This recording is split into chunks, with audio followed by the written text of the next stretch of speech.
Es muy notable que una sociedad tan admirable como la Iglesia, según lo hemos visto, cuando llega el momento de la salvación desaparece y se convierte en un instrumento.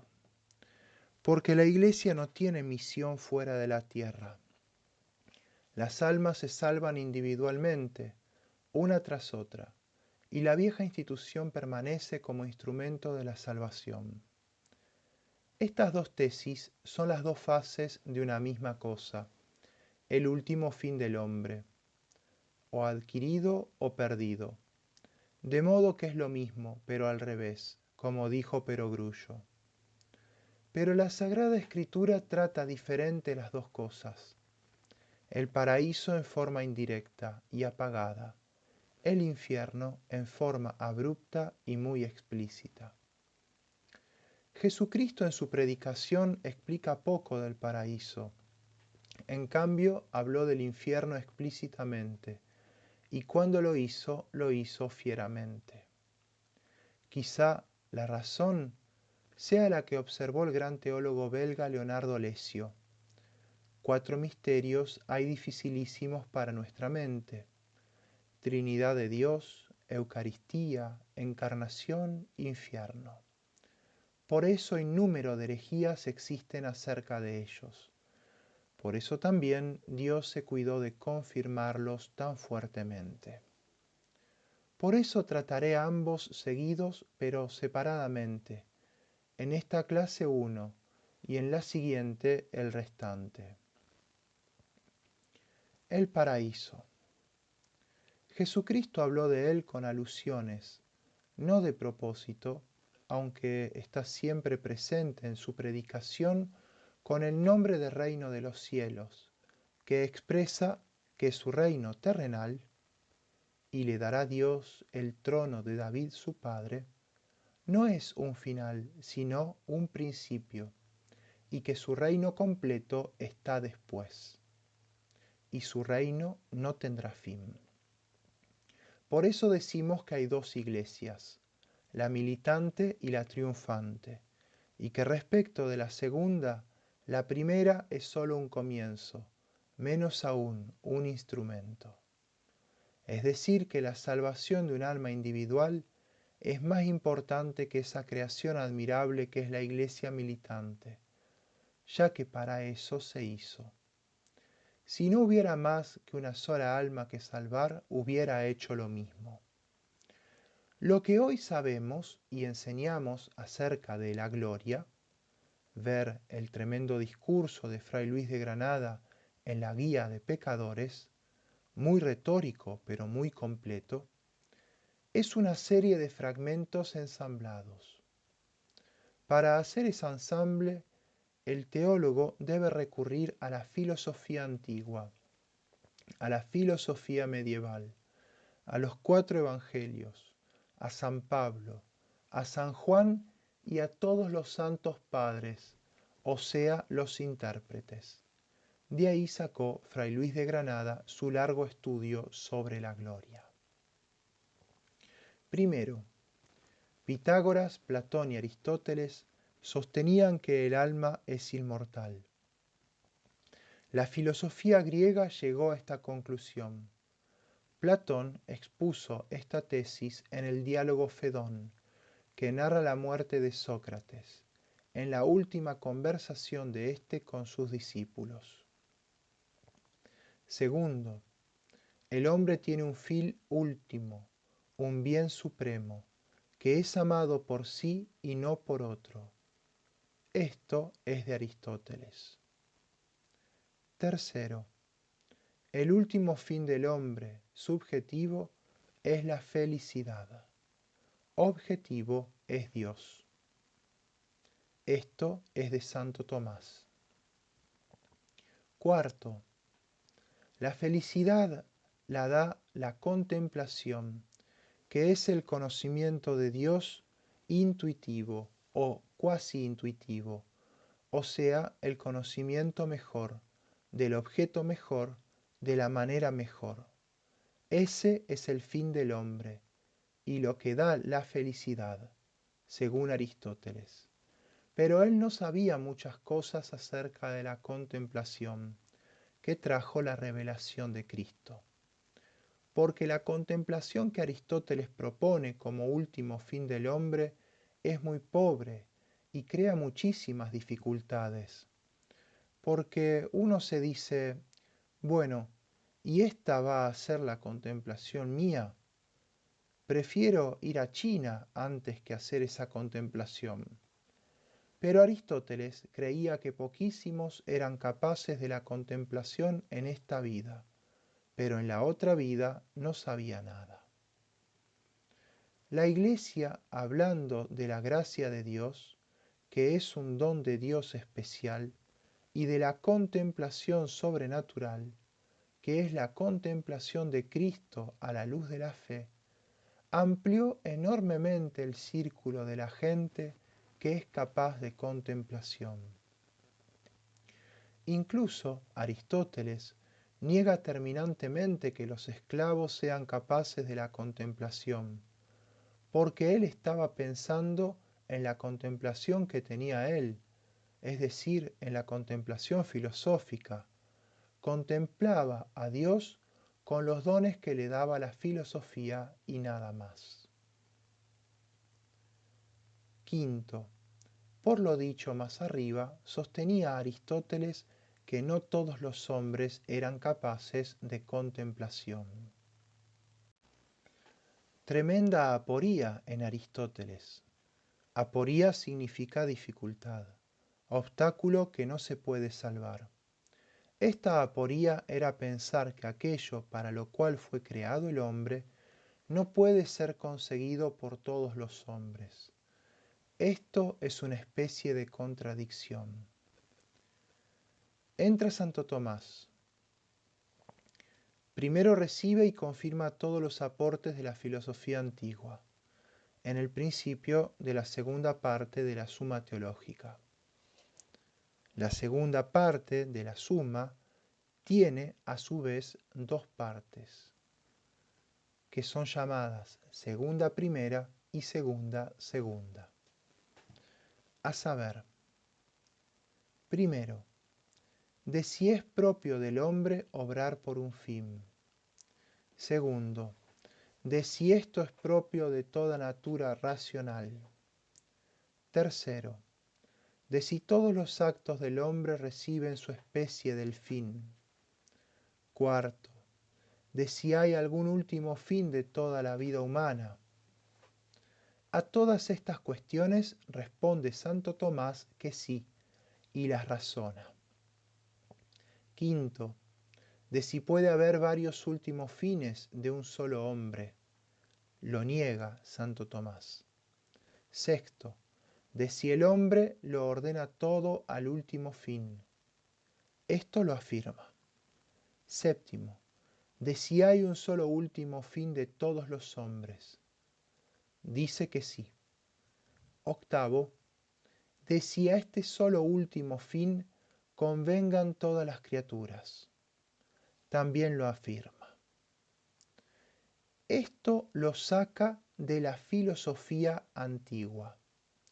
Luego él añade, primero, solo Dios puede ser el último fin del hombre y todos deben poder alcanzarlo.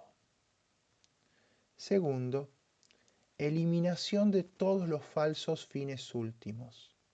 Se pone a eliminar todo lo que los hombres tienen como bien supremo, todo lo que los hombres siguen aquí en la vida, equivocadamente muchas veces.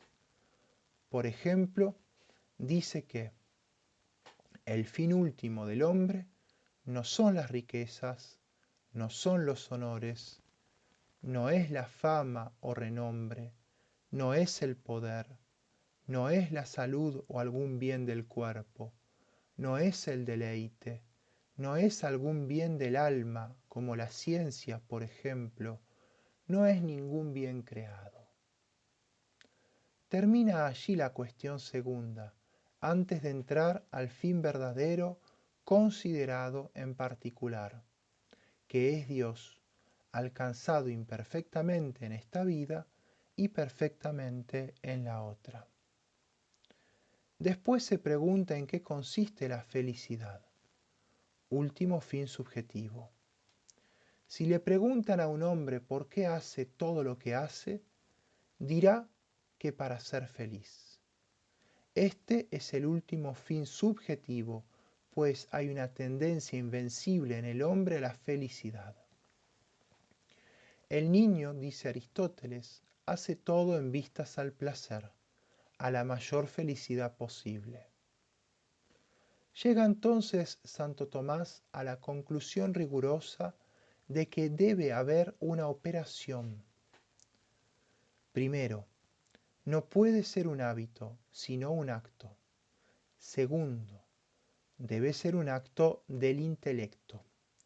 Tercero, debe ser un acto especulativo, no práctico. No de todas las ciencias, ni de alguna ciencia, y tampoco de los ángeles. Contemplar los ángeles, como decían los maometanos, algunos filósofos musulmanes habían dicho que la contemplación de un ángel era el último fin del hombre.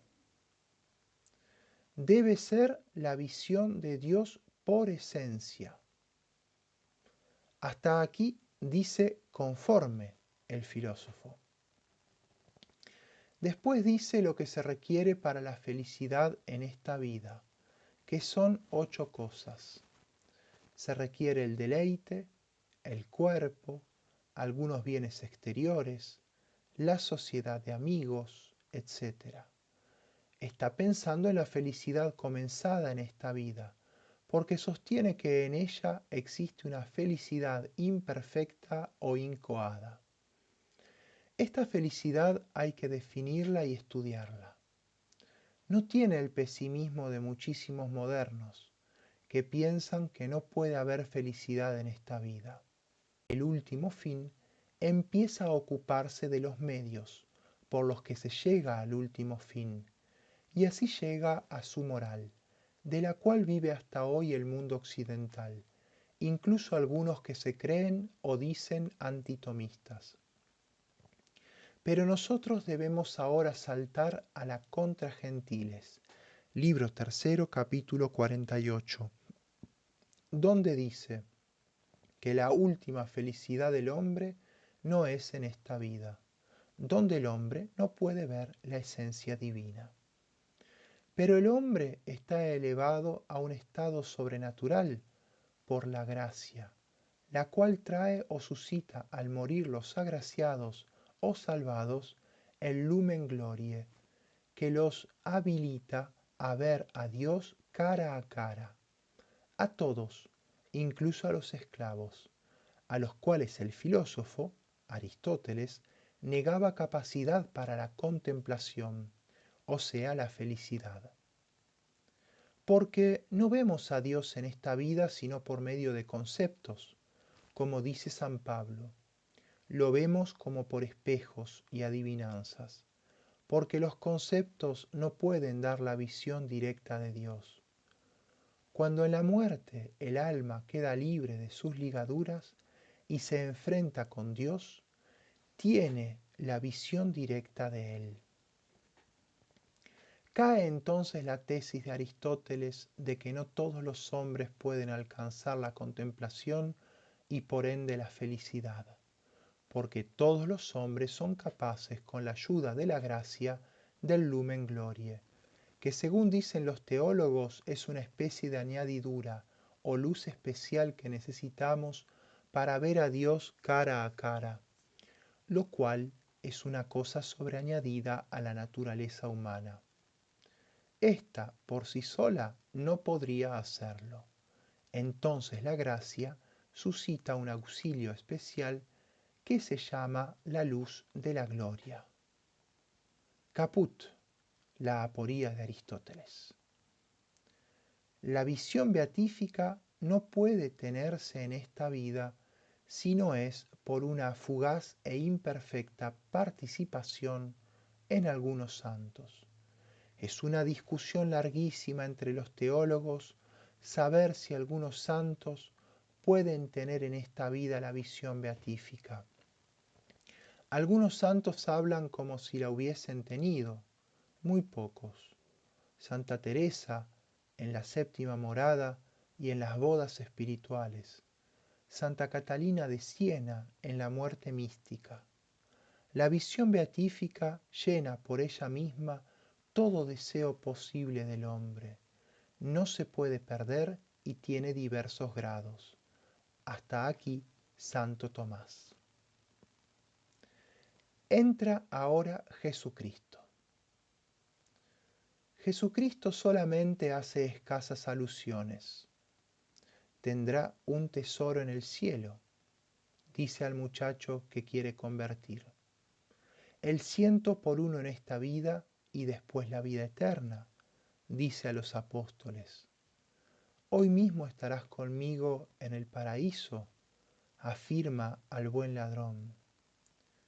Venid, benditos de mi Padre, al reino que os tiene preparado. Esto en la parábola del juicio final. Mejor te es entrar manco en el reino de los cielos. Después vienen las alusiones al cielo en varias parábolas, bajo la metáfora de un convite de bodas, como en Día de los Invitados, y en la de las vírgenes prudentes. Finalmente, la continua referencia en la denominación del reino de los cielos y la vida eterna, sobre todo en las bienaventuranzas.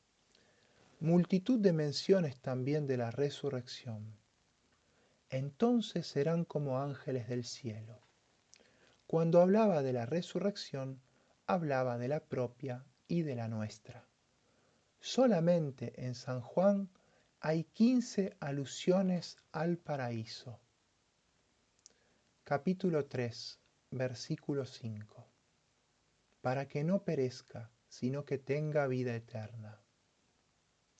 3:36. El que cree en el Hijo tiene la vida eterna. 4:14. Se hará en él una fuente de agua viva que salta hasta la vida eterna. 4:36. Y junta fruto de vida. 5:24. El que cree en el que me mandó tiene vida eterna. 5:40. Si queréis venir a mí para tener la vida eterna. 6, 27, 33 y 40. Buscad no tanto el manjar que se consume, sino el que dura hasta la vida eterna. Y repite 2 veces más en el recitado de la Eucaristía en Cafarnaúm. Capítulo 6, versículo 54. Si no coméis mi cuerpo no tendréis vida en vosotros. 10:10. Vine para que tengan vida y vida más abundante. 10:28. Y yo les doy la vida eterna y no perecerán. Capítulo 17. Y la vida eterna consiste en conocerte a ti, Dios solo verdadero y a quien enviaste. 20:37. Para que creyendo tengáis la vida en su nombre. Ninguna alusión al amor humano, ni cita vez alguna al Cantar de los Cantares, que es un epitalamio bien atrevido, que según los intérpretes significa de la manera más eficaz y aproximada posible la unión de Dios y el alma. El Cantar de los Cantares, los hebreos lo prohibían a los jóvenes, para los menores de 30 años, y también las profecías de Daniel. Hasta esa edad estaba vedado leer. Yo no sé bien esta por qué. Quizá porque habla del anticristo de una manera muy fuerte que podía traer desesperación si la leyeran los jóvenes. Entra San Pablo. Ni el ojo vio, ni el oído oyó, ni mente humana pudo saber lo que Dios tiene preparado para los que le sirven. Segunda carta a los Corintios, capítulo 12, versículo 4. Si elegimos gloriarnos, aunque no conviene, vendré a las visiones y revelaciones del Señor. Conozco en Cristo a un hombre, se refiere San Pablo a él mismo, que hace menos de 14 años, si estaba en su cuerpo no sé, si fuera de él no lo sé, Dios lo sabe, fue arrebatado hasta el tercer cielo. Y sé que tal hombre, si en el cuerpo o fuera de él no lo sé, Dios lo sabe, fue arrebatado hasta el paraíso. Oyó allí palabras arcanas que no es permitido decir al hombre. También Santa Teresa, refiriéndose a la séptima morada, afirma que no se puede describir, que es inefable. En el mismo San Pablo es frecuentadísima la mención de la resurrección de Cristo, en quien todos hemos resucitado. Es el centro de la revelación de Cristo y provoca en el apóstol un entusiasmo delirante, si me es lícito decirlo así. En nuestro bautismo, según él, hemos sido sumergidos en la muerte y en la resurrección del Salvador, que hace a nuestro cuerpo superior no solo al mineral, a la planta y al animal, sino también a los cuerpos no bautizados. Es una semilla de la resurrección que el apóstol no vacila en llamar cuerpo celestial. 22 veces nombra San Pablo la resurrección en sus epístolas, conectando la nuestra con la de Cristo y la de Cristo con la parusía o resurrección de la carne, la cual el apóstol no llama como nosotros segunda venida o retorno de Cristo. Un teólogo actual, un filósofo más bien, Adolfo Muñoz Alonso, en un libro que escribió sobre el infierno, que se llama La cloaca de la historia, toma de San Agustín esa idea. Dice que no debemos decir retorno de Cristo, porque Cristo no retorna. Somos nosotros los que subimos a Cristo. Cristo no baja a la tierra por segunda vez. Somos arrebatados hacia Él. Copiaré uno de los textos principales. Primera carta a los Corintios, capítulo 15, versículo 35. Todo el final de la primera epístola a los Corintios, capítulo 15, trata de la resurrección. Desde el versículo 35 dice acerca del modo. Dirá alguien, ¿cómo resurgen los muertos? ¿Y con qué cuerpo vendrán? Ignorante, lo que tú siembras no revive sin morir primero, y lo que siembras no es el cuerpo que vendrá, sino un desnudo grano, como de trigo o de otros cereales. Dios le da a ello un cuerpo como le place, y a cada semilla su propio cuerpo. No toda carne es igual, una de los hombres, otra de los animales, otra de las aves, otra de los peces, y cuerpos celestes y cuerpos terrestres. Y una es la gloria de los celestes, otra de los terrestres. Pues una es la claridad del sol, otra de la luna, y otra la de las estrellas. Pues de una estrella a otra difiere la claridad. Así en la resurrección de los cuerpos. Se siembran en corrupción, resurgirán en incorrupción. Se siembran en ignominia, resurgen en nobleza. Se siembran en debilidad, resurgen en virtud. Se siembra cuerpo animal, resurgirá cuerpo espiritual. Si hay cuerpo animal, hay también espiritual, como está escrito. Y fue hecho Adán en psiquis viviente, mas el nuevo Adán en espíritu vivifica. Pero no primero lo que es espiritual, sino lo animal, y después lo espiritual. El primer hombre de la tierra terrestre, el segundo hombre del cielo celeste. Así pues, como hemos llevado la imagen del terrenal, llevemos también la imagen del celestial.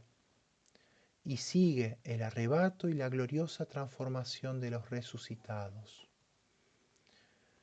Hay un pasaje difícil acá que no es necesario tomar literalmente o como una manera de decir de San Pablo.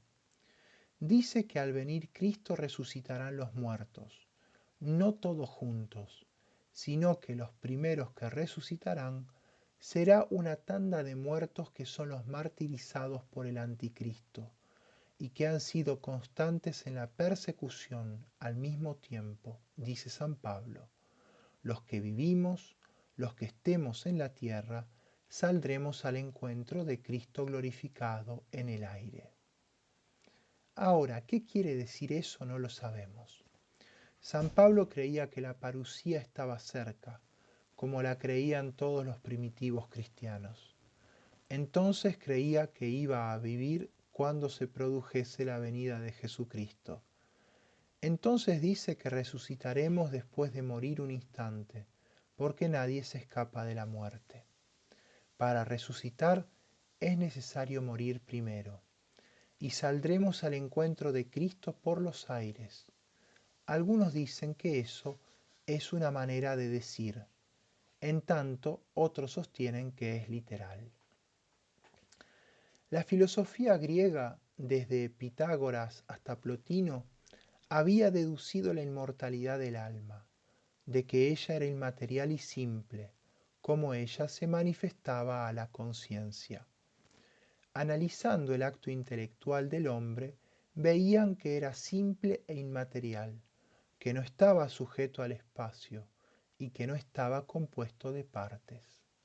Por lo que decían que el alma que lo produce no podía descomponerse, porque para descomponerse hay que tener partes. Pero los hebreos no hablaban nunca del alma, siempre hablaban del hombre entero, hablaban de la resurrección de la carne, como decimos nosotros. No creían que el cuerpo solo, materialmente, iba a resucitar. Naturalmente el hombre solo no podía hacerlo. Por eso Jesucristo les dijo a los saduceos, cuando vinieron y le pusieron una dificultad referente a quién pertenecía la mujer viuda que había casado con varios hermanos sucesivamente. Insensatos, erráis porque ignoráis la Escritura y el poder de Dios. La secta de los saduceos negaba la resurrección como los incrédulos actuales, que son ambos los adversarios de este dogma, el final y la cúspide del credo. Después de San Pablo remata nuestra tesis la epístola primera de San Juan, capítulo 3, a partir del versículo 2. Carísimos, nosotros somos ya ahora hijos de Dios, pero lo que seremos algún día no aparece todavía. Sabemos sí que cuando se manifieste seremos semejantes a Él, porque lo veremos como Él es. Por la visión beatífica seremos unidos al ser de Dios y seremos como dioses, es decir, semejantes a Él. Esta es la promesa falsa que hizo el diablo a Eva. No se puede decir cosa mayor que esa. Seremos unidos íntimamente, porque los espíritus se unen por el intelecto, y el nuestro, confortado con una ayuda especial llamada el Lumen Glorie, o luz de la gloria, se fusionará con el Creador con una fusión espiritual, que no solamente no hemos visto nunca, sino que no podemos imaginar siquiera, como dice San Pablo. San Pablo dice que no se puede contar lo que le pasó cuando estuvo en el tercer cielo. Santa Teresa habla de 6 o 7 maneras de oración extraordinaria. Hubo muchos místicos que no supieron explicar el grado de oración extraordinaria, pero Santa Teresa lo explicó magníficamente. Primero, de recogimiento, después de quietud, tercero, de unión, que tiene 3 o 4 grados: el arrobamiento, el desposorio espiritual, el matrimonio espiritual. La séptima morada renuncia a explicarla como imposible, pero tiene una comparación, que hay 3 maneras de unión con Dios, como por ejemplo 2 velas que se pueden unir por las llamas. Después hay otra unión más nítida, que es juntando las 2 velas. Y la tercera es la más subida, es decir, fundiendo las 2 velas sin que desaparezcan las 2 llamitas, sin que la personalidad humana sea aniquilada o deshecha por la personalidad de Dios, sino que las 2 personas permanecen cada una ella misma. Pero lo que se siente y lo que se ve se funde en Dios de tal manera que no se puede separar. Pero, ¿me ha dado Dios vestigios o ejemplos de ese sublime y divino estado a que estamos destinados? Sí, en el mismo San Pablo, cuando fue arrebatado al tercer cielo. Una antiquísima tradición o doctrina teológica enseña que Moisés, como está escrito en el Antiguo Testamento, y San Pablo, como este mismo dice, vieron a Dios cara a cara, o sea, en su propio ser, y no por espejos o enigmas como nosotros. A esto se oponía lo que dijo el mismo Dios: nadie puede ver a Dios en esta vida y seguir viviendo. Se abrió una discusión interminable sobre este punto, desde San Agustín, cuya opinión varía desde la juvenil a la de la madurez. Habían aparecido 2 nuevos candidatos a la visión de Dios en esta vida: San Benito y, abajo los sombreros, la Santísima Virgen María. Santo Tomás instituye un análisis profundo y minucioso en varias obras, sobre todo en las 2 sumas, cuyas conclusiones últimas parecen ser: primero, milagrosamente Dios puede conceder un cachito de la visión beatífica en esta vida, como sin duda concedió a San Pablo. Segundo, esta visión es fugaz como un relámpago, imperfecta y rarísima. Tercera, solamente puede darse en un rapto, o sea, medio fuera de la vida. Si estaba en mi cuerpo, no lo sé. Si fuera de mi cuerpo, no lo sé. Dios lo sabe. De María Santísima no dijo nada Santo Tomás. No quiso meterla en cuestiones a la Reina de cielos y tierra, pero antes había dicho en la Suma, en la tercera parte, cuestión 27, artículo 5, que ella recibió toda la plenitud de gracias que pueden caber en una criatura, lo cual ya había indicado el ángel, llena de gracia. Pero después surgieron otros candidatos. Adán, los fundadores de las órdenes religiosas, como San Ignacio, que dicen tuvo en Manresa un rapto de 7 días. Es dudoso esto. Un rapto debe haber tenido, pero de 7 días ya es mucho decir. Y como no tenemos más testimonios que los de los vecinos de Manresa, que lo dieron por muerto, no es tan seguro como el testimonio de Santa Catalina de Siena, que estuvo 3 días como muerta, de tal manera que la iban a enterrar. Y cuando despertó, se encontró con que le habían puesto ya la cera en los ojos para enterrarla. Dijo que había tenido un rapto y dictó, porque no sabía escribir, su obra principal, que se llama El Diálogo. Este rapto sí lo creo.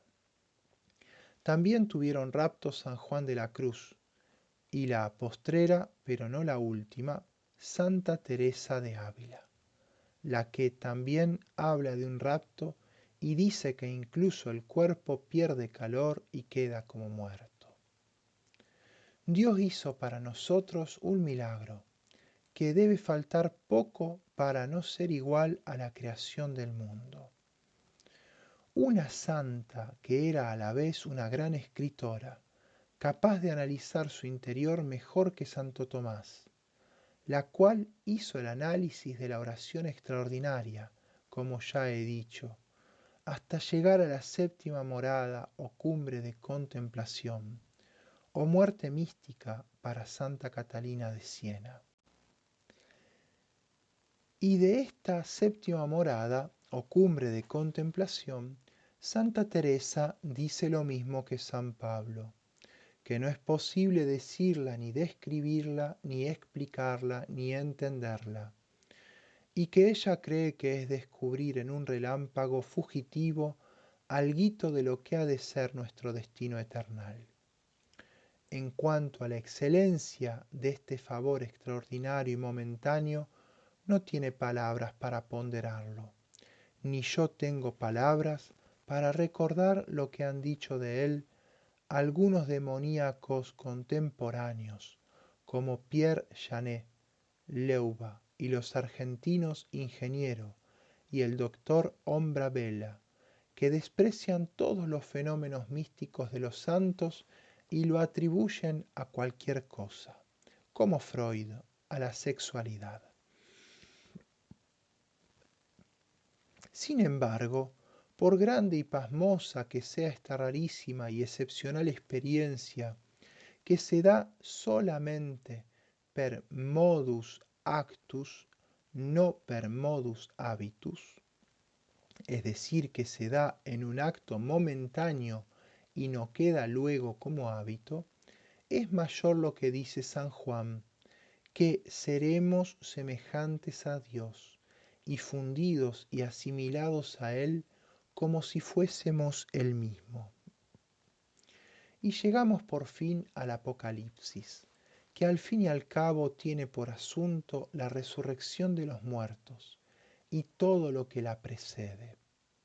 Y todo lo que nos describe del cielo son los 4 animales, los 24 ancianos y millares de ángeles que están rodeando el trono de Dios con cítaras, canta que te canta, que nos hacen acordar lo que dijo el chico a la madre que le explicaba la gloria del cielo. Mamá, ¿y si nos portamos bien toda la semana? El domingo podemos ir al infierno a divertirnos un poco.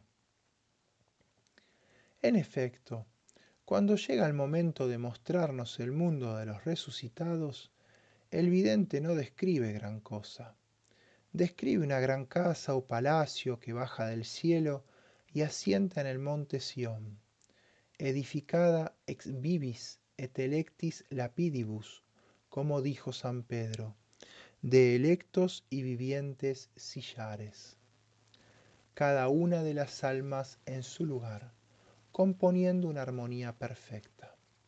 Pero la ve como una casa o palacio, que no dice nada.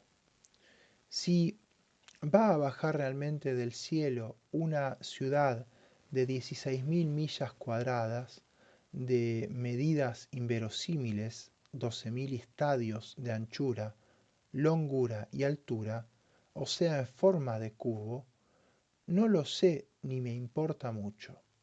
En realidad es un símbolo que a algunos no les gusta, por ser una ciudad mineral, una ciudad fría y metálica, como dijo el canónigo Viñas, un símbolo del mundo nuevo de los resucitados, pues dice la voz magna, Belai, la morada, de Dios con los hombres, y ellos serán su pueblo, y él con ellos su Dios. Y los ladrillos de esa casa son todos piedras preciosas y oro. Las basas, que son 12, son de jaspe, zafiro, jalcedón, esmeralda, cornalina, sardón, crisólito, berilo, topacio, crisópaso, jacinto, amatista. Y las 12 puertas, cada una perla.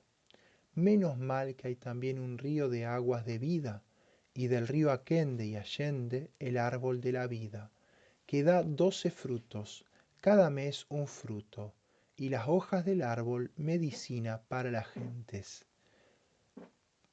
Pero lo que a mí más me contenta es que no entrará nada manchado en ella, en la nueva Jerusalén, ni los que hacen asquerosidad y mentira, y lo que es más, en esta morada de Dios con los hombres no habrá más enfermedades, pues la muerte ya no será. Y secará Dios las lágrimas de sus ojos. Ni el grito, ni el luto, ni la pena ya no serán, porque lo de antes pasó. Con esto, aunque sea negativo, a mí me basta. Si hay más, ya lo veremos.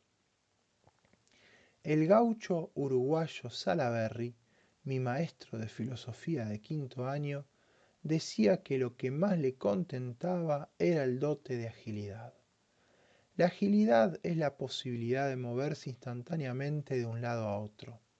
También los resucitados tendremos las 4 dotes que mostró Cristo resucitado, a saber, impasibilidad, es decir, no poder sufrir ni enfermarse ni morir; agilidad, que ya lo dije; sutileza, poder pasar por los cuerpos sólidos, como pasaba Cristo en el cenáculo; y claridad o belleza. Con el don de agilidad podremos viajar por todos los astros de esta galaxia y las demás, y comprar un lotecito, digamos en Júpiter, con una casita para recibir visitas de compinches, pues en todo el universo sí que habrá espacio para los miles de millonadas de salvados. Mark Twain hace una sátira bastante estúpida de la resurrección, diciendo que no cabrán todos los resucitados en esta tierra. Pero, ¿quién le dice a él que vamos a estar todos en esta tierra? Podremos estar en todas partes, donde querramos. Este escritor, con ese cuento que se llama La visión del capitán Ringles, o algo así, cree postrar a la iglesia diciendo estupideces. Lo cierto es que en la nueva Jerusalén de la Pocaleta simplemente no cabe ni la millonésima parte de los resucitados, dicho con todo respeto. La resurrección es más verdadera que el triste hecho que todos habemos de morir. De modo que podemos morir tranquilos.